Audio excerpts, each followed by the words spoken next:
मैं doctor Swati Mishra.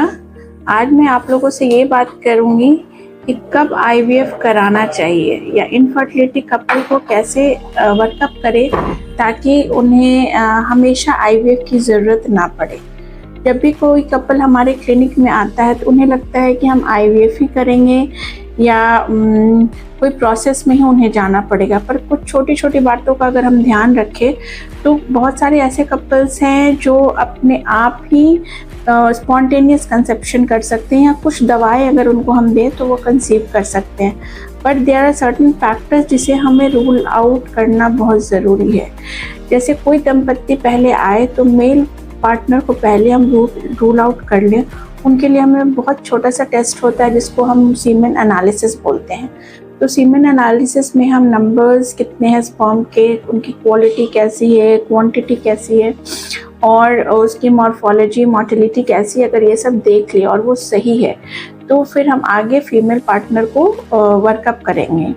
Female partner में सबसे पहले हमें देखना है यूट्रस उनका कैसा है, ओवरीज कैसे हैं और ट्यूब्स कैसे हैं। मॉर्फोलॉजिकली हमें पहले ये देखना होगा।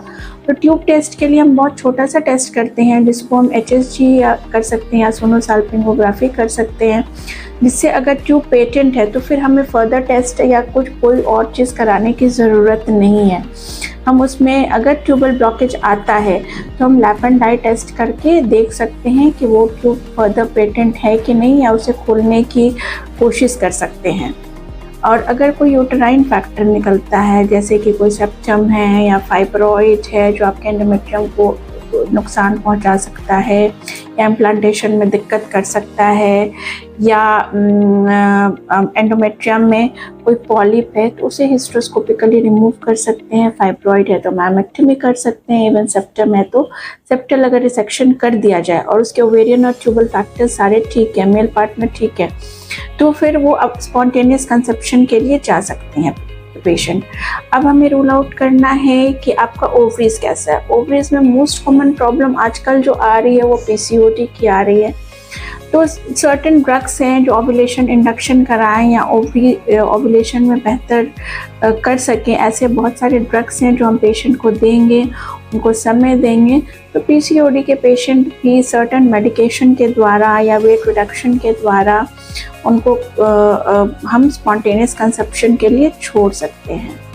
अब मैं बात करूँगी आपका कुछ फैक्टर्स मॉडिफाइबल नहीं हैं। जैसे अगर किसी पेशेंट का एज मोर देन 35 हो रहा है तो फिर वैसे कंडीशन में उसको हम चेंज नहीं कर सकते हैं, है ना। तो वैसे में अगर आपका कुछ ओवरीज में दिक्कत है या यूट्रस में दिक्कत है तो हम उनको कन्विंस करते हैं कि वो treatment as soon as possible ले।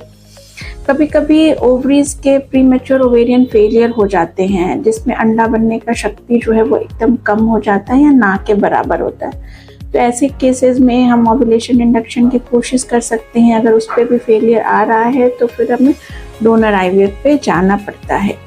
तो ऐसे सर्टेन फैक्टर्स हैं जो हम रूल आउट करके उनका ट्रीटमेंट अगर कर सके तो ऐसे पेशेंट्स को IVF की ज़रूरत नहीं पड़ती है।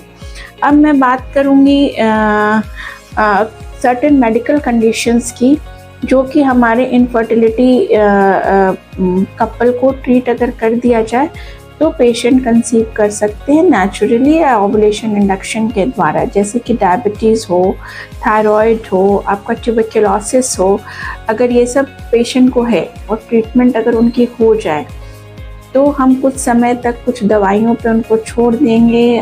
उनका एज फैक्टर वैसा नहीं है, मेल पार्टनर्स ठीक है, अदर फैक्टर्स ठीक है, और डायबिटीज़, थायराइड या ट्यूबरक्लोसिस ऐसे कंडीशन से वो जूझ रहे हैं जो फर्दर पहले कभी किसी ने नहीं देखा हो, तो वो भी ट्रीटमेंट करें तो हमें IVF की ज़रूरत नहीं पड़ती है।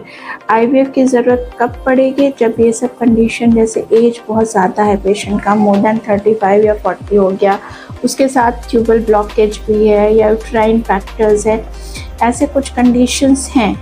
और ट्यूबल ब्लॉकेज है जो one of the most important cause होता है, या स्पर्म की शुक्राणु की जो संख्या है वो काफ़ी कम है या उनकी मॉर्फोलॉजी अच्छी नहीं है, तो फिर इसी के द्वारा हम पेशेंट के सीमेन से ही IVF इसी के द्वारा उनको कंसीव करा सकते हैं। तो इस तरह से अगर हम धीरे धीरे पेशेंट को वर्कअप करके उनका ट्रीटमेंट उनके आवश्यकता के अनुसार करें तो मोस्ट ऑफ द टाइम हमें आईवीएफ की ज़रूरत नहीं पड़ती है।